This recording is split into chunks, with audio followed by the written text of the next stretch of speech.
Hello and welcome back to the channel. Now for me, a lot of my time is spent out walking and mountain biking.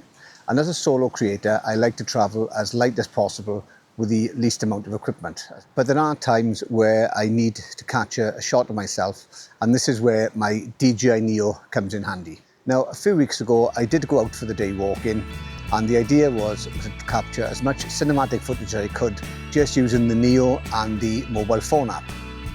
But today I thought I'd take that one step further and come out using my RC2 controller, do all the settings correctly and just see what I could come up with. Now there were a few things I needed to do before I come out, mainly to do with the controller and the settings. And that was things like set up the grid lines to make sure that if I was using the rule of thirds, then I could try and frame the shots properly. To adjust the camera settings for the sharpness and the noise. So taking the sharpness down to -2 and the noise down to -1, because the Neo does have a tendency to overexpose the footage. Now I also wanted to set the exposure compensation value to -0.3 or -0.7. So I went into the Pro mode, set the ISO to 100, the shutter speed to auto, and then adjusted the exposure compensation value down to what I needed for today. Now I know people will say I should be using the 180 rule and having my exposure set to twice that of my frame rate. And normally to do this, you would use ND filters. Now, unfortunately, because the Neo has a single axis gimbal, which only moves up and down, using ND filters can potentially ruin your footage. And this is because the Neo uses electronic image stabilization. So whilst it's all very well going up and down, it can't really compensate for the side-to-side movement of the drone. And if you use ND filters, that can result in artifacts and the image being blurred out. So I would say when you are filming with a Neo, do not use ND filters because they do tend to be a waste of time and you've got the potential of ruining all your footage. So the Neo is a super lightweight drone and it is capable of recording in 4K. Now not only that, you do have the ability to link a mic to your controller or via the phone and capture some great audio with it as well. And added to the fact that you've got automated flight modes, these can also benefit you greatly when you're out and about doing some solo filming. Now I have done a video on how to produce cinematic footage just using the Neo and your app on the phone, but this time I'm going to take it one step further and use the controller. But today I brought out my RC2 controller because there are some settings on the controller that you just can't do if you're using the mobile phone app. Now if you've got the RCM3 controller, you can do exactly the same settings with that as you can on the RC2. And the purpose of the video is to create a short cinematic sequence at the end and go through with you the steps that I've done to create that. Now, another reason I bought the controller is that you can control the speed of the drone using the different settings on the controller, whether or not you want it set to cine, normal or sport. So that's going to give you more diversity when it comes to the footage and what you're actually filming. Now, when it comes to doing cinematic footage with a Neo, there are a few tricks that you can employ, which is going to give you a greater diversity in your shots. Now, one thing you should try and do is get continuity in the direction of travel. If you're moving away from the camera, that says to the viewer that you're going somewhere. Whereas if you're traveling towards the camera, that says that you're returning home or to where you started. Whereas if you have footage where you're traveling in both directions, it can be quite jarring and confusing to the viewer to know exactly what's going on and what narrative your story is trying to tell. Another thing you want to try and bear in mind is that when you use the Neo to set up the shots, try and do a going away and coming back towards the camera. So this means you're going to get two shots for the price of one and you're not wasting time setting up a second shot and you're also saving some battery life. Now another thing you can do when the battery is almost dead is use whatever's around you to mount the drone on. So for example, if you've got a walk-in post, you can put the drone on top of that. It's not using any battery for the motors, but you still have power there to record you as you're going past. Now, as I said, a variety of shots is important. So you don't just want the drone following you at a close distance. You want to try and get some top-down shots or some side shots. Ones maybe where it's moving away from you in a drone or it's doing a rocket and you're coming into view, and all of those are going to add some interest for your viewer.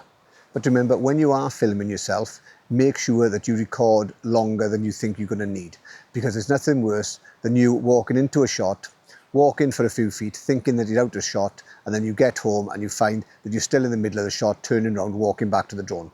So always make sure that you do go an extra 20 feet past where you think you need to be before you return back. Now, another thing is people don't just want to see you. They want to see your environment and the landscape, and that's where the drone comes into its own. So make sure, as well as filming yourself, that you do capture some footage of your surrounding area just to add some more interest for your viewer. And also shoot at different heights and different angles. Now, you could do a wide shot where you're walking through some landscape, but then you can also bring the drone down close to the ground and near to you to get a nice tight shot of you passing in front of the drone, maybe your feet crunching on some ground or some sand, that type of thing. And also try and use the scenery around you. You can put the drone behind, say, some old rocks or through some bushes to get a shot of you passing past. Or if you've got an old ruined building and there's some windows there, you could do a similar thing with you walking past the window and the drone capturing you as you go past.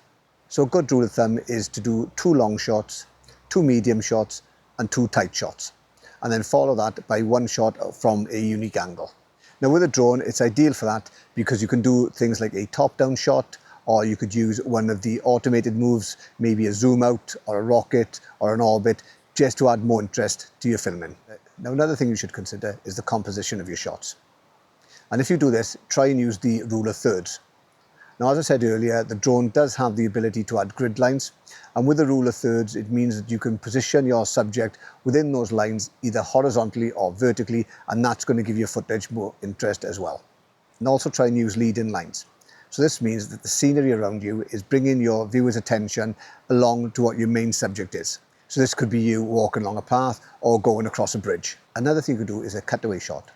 Now, a cutaway shot is either a single or a sequence of shots which are then inserted into your footage to help bring context and more variety into the film. So this means you could just do the scenery or do an orbit shot around some buildings or some ruins, anything which is going to change the shot from just being focused on yourself. Now, you've also got 3 speed settings on the controller, being cine, normal and fast. And you can use these to your advantage as well. So for example, you may want to do a slow cine shot close to the ground. Alternatively, you may want to do a fast shot going across the landscape just to bring something more dynamic and exciting into the footage.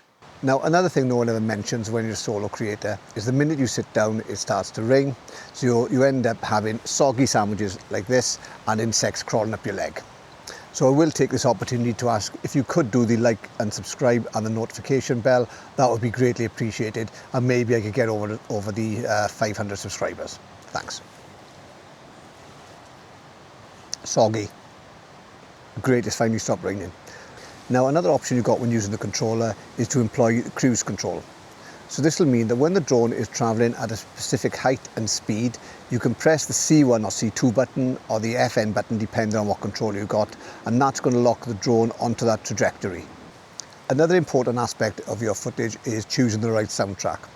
Now, there are a lot of premium paid sound libraries out there, but there's also a lot of resources on the internet which you can Google to try and get free music to add into the background. Okay, so I'm going to carry on, try and do some more footage, explain what I'm doing, and then pop back here to carry on with this video. So I've reached where I want to be, which is the remains of a Napoleonic grain barn from 1790 to 1810, where they used to keep corn for the Napoleonic Wars. Anyway, the rain started to come in and the winds picked up, so I don't know how good the footage is going to be, but I'll give it a go and see what happens. Wish me luck. Well, it looks like I must have annoyed somebody somewhere because the battery has died quicker than I thought it was going to be.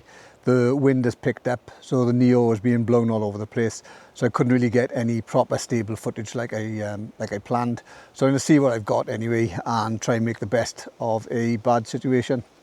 I did bring extra battery with me after I made the same schoolboy error on the last video I did. I thought 4 would be enough, but obviously it's not. So it looks like I need to order another one. And I'm on my way back to the car.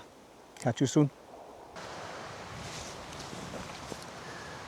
Okay, that's that. I think I've got enough footage to put together a nice little sequence. I've used up 4 batteries with the Neo. So all that remains for me to say is please consider doing the like and subscribe and the notification bell. Try and get me over the 500 subscribers. That would be greatly appreciated. If you've got any comments or questions, please let me know below. And I'm going to put the video at the end of this little section, and I'll catch you again next time. Thanks for watching. Bye.